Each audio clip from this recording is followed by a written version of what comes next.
La croix déclare de façon absolue qu'un ordre de choses, bien qu'il soit religieux, bien motivé, bien intentionné, mais qui procède néanmoins de l'homme naturel, qui ne méprise pas nécessairement Dieu, qui n'est pas nécessairement en rébellion consciente contre Dieu, mais qui est simplement l'expression de l'homme naturel tel qu'il se présente, est entièrement rejeté. Dieu a juridiquement jugé ce qui est d'ordre naturel et l'a proscrit.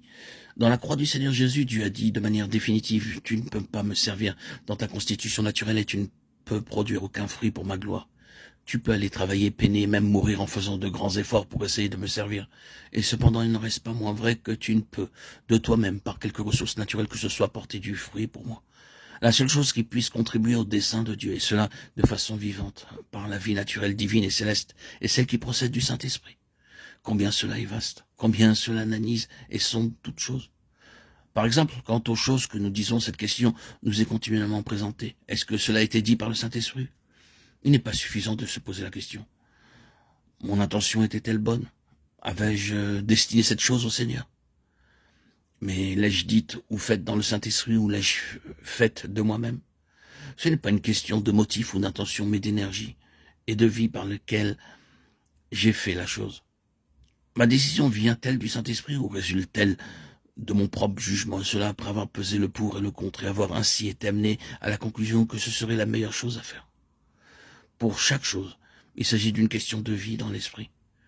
Vous pouvez rétorquer que cela est vraiment très ardu et que c'est une vie très difficile.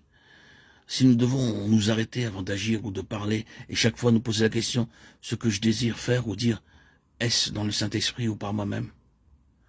Je ne crois pas qu'il soit nécessaire d'opérer de cette manière.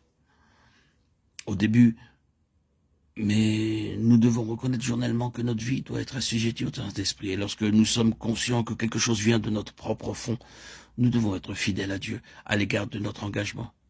Je crois que tout doucement et sûrement, nous arriverons à cette position où nous vivrons avec un certain repos dans nos cœurs, qui est un contrôle de notre impulsivité, de notre témérité, de notre activité sous excitation et de notre façon de raisonner sur toute chose. C'est une chose que le Saint-Esprit doit établir en nous. Notre responsabilité est de reconnaître que depuis le centre jusqu'à la circonférence, notre vie doit passer sous son contrôle. Le résultat sera que le Saint-Esprit agira toujours en accord avec la croix. La croix a établi une fois pour toutes cette position d'une façon vaste et détaillée. Elle se tient là pour toujours, comme la proscription judiciaire de Dieu sur l'homme naturel. Le Saint-Esprit travaillera avec nous sur cette base. Reconnaissons que la croix est l'aboutissement de la vie de résurrection et pas seulement le début. Si vous oubliez beaucoup de choses qui ont été dites, n'oubliez pas cela. La croix est la fin de la vie de résurrection, aussi bien que le commencement. Ainsi, je connecterai Christ et la puissance de sa résurrection et la communion de ses souffrances en devenant conforme à lui dans sa mort